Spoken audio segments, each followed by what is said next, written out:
Oh man. Oh man, this is the big one.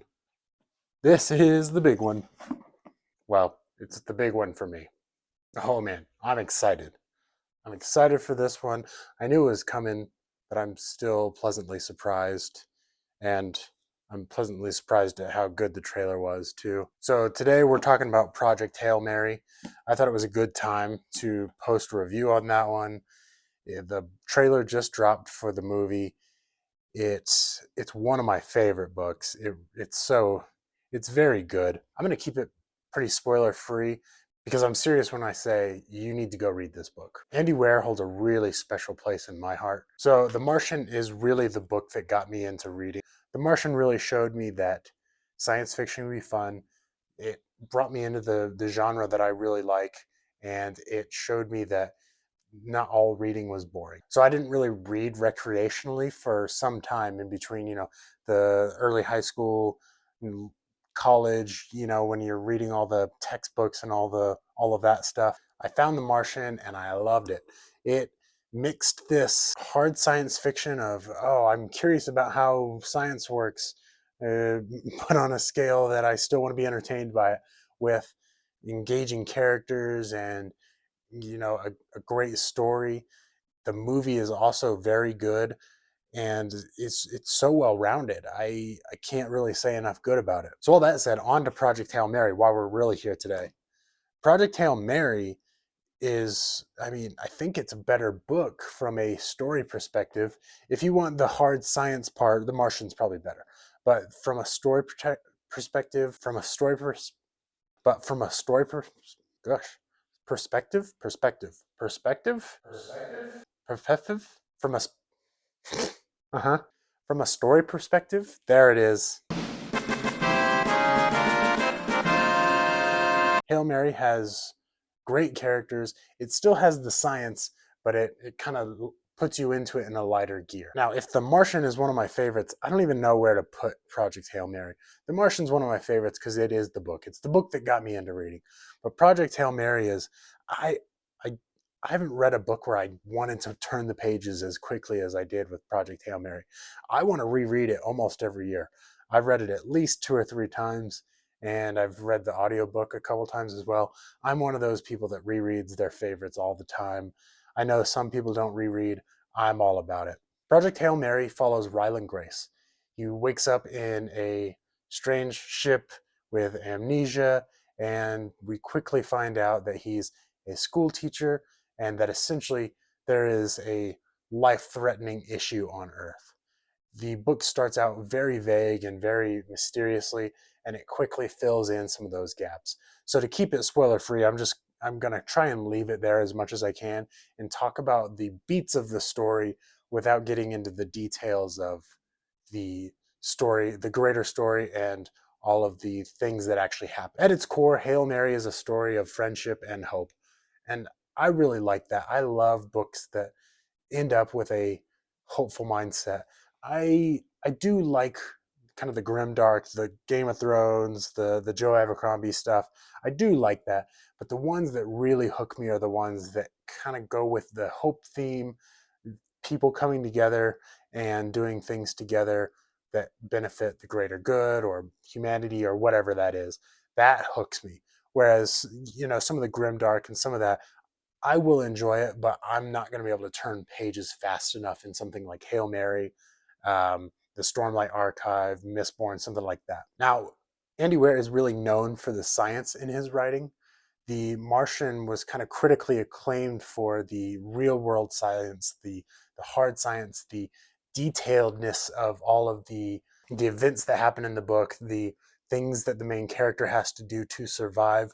Hail Mary is still like that, but it doesn't give you the real world sense of it. I realize some people are going to come out and say that the science in Hail Mary is not correct or true.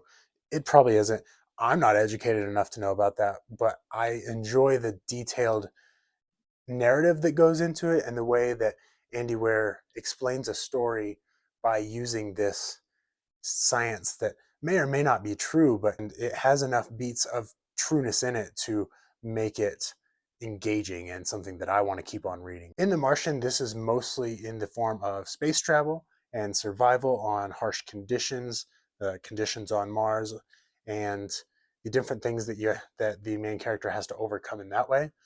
Hail Mary takes a little bit of a different approach. Hail Mary has a lighter dose of the science talk, but still deals with real world physics, real world science to a degree, and some kind of fictionalized science that, while maybe not true, it leans into the detailed nature that it could be true. It's a fictionalized reality based version, and I really enjoy that because at the end of the day, we are reading a science fiction book. It has a sense of being based in reality. Now, this comes across in very detailed explanations of experiments, space travel, gravity, all of that.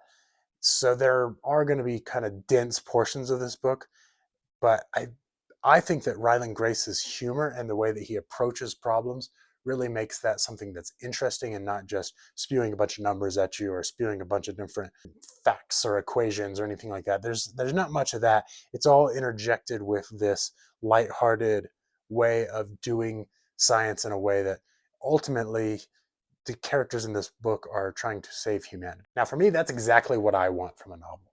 I want to read about people coming together to solve a problem. No matter how big or small, I just really enjoy people working together, providing different things, and showing that it takes a village to solve a problem or to make things better. Now, like I said, I've reread Project Hail Mary a couple times, and the audiobook is a way that I've done that. I really love the audiobook. If audiobooks are few, I think it's a fantastic way to read Project Hail Mary. The narrator is Ray Porter. I honestly can't get enough of Ray Porter. I will go search out things that he does, and I found several really good books that way. Ray Porter also narrates the Bobverse books, and those are also fantastic. Ray Porter again is very good. He he really seems to understand Ryland Grace's humor, and that really comes across in the performance. And to keep it somewhat vague, there's some challenging vocal things that have to happen in Project Hail Mary, and I thought Ray Porter pulled them off and did that really well without it being cheesy or anything like that. Overall, I think most people are going to like Project Hail Mary. I think if you enjoy sci-fi, you're going to really like Hail Mary.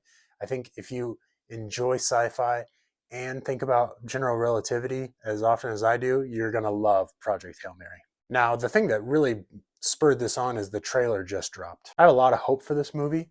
At first, I was a bit hesitant with the casting, but after seeing the trailer and thinking on it, I think it's probably a really good casting, and I'm actually very excited for it. That said, I would encourage you to go read the book if you haven't, and maybe skip the trailer for now.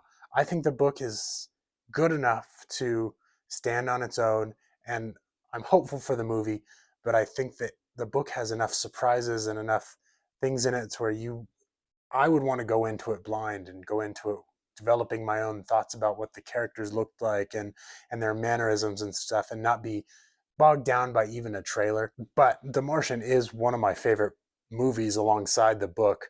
I think the movie does it justice. In some ways it's even better than the book, and in some ways of course the book is better than the movie. So I am going into this with a lot of trust because of that. I think that Andy Weir is at least somewhat involved in these. I think to do it proper justice, if you go read it before the trailers or any of that, you'll do yourself a favor. Now, it doesn't come out for quite a while, so you got plenty of time. And let's see, we're clocking about 430 pages, 430 pages in Project Hail Mary. That's not so bad, and if it hooks you, it's not going to feel that long. In fact, you're gonna wish that it was longer. I certainly do.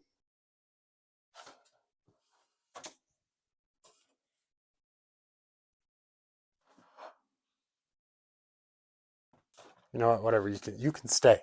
The last part is Anywhere does have another book, Artemis.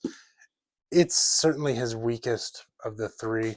I won't say it's bad. It's just not the pinnacle. The Martian and Project Hail Mary are the pinnacle. I'm so excited for whatever Andy Weir does next. I've heard his next book is coming at some point. I'm not exactly sure what it's about or the news on that, but I'm very excited about it, and I'll probably have it day one. So hey, thanks for watching. Go read Project Hail Mary. Go read The Martian. You got a year to to get those in before the movie comes out. Go watch the movie The Martian too. It's fantastic. That's it for now, and I'll see you next time.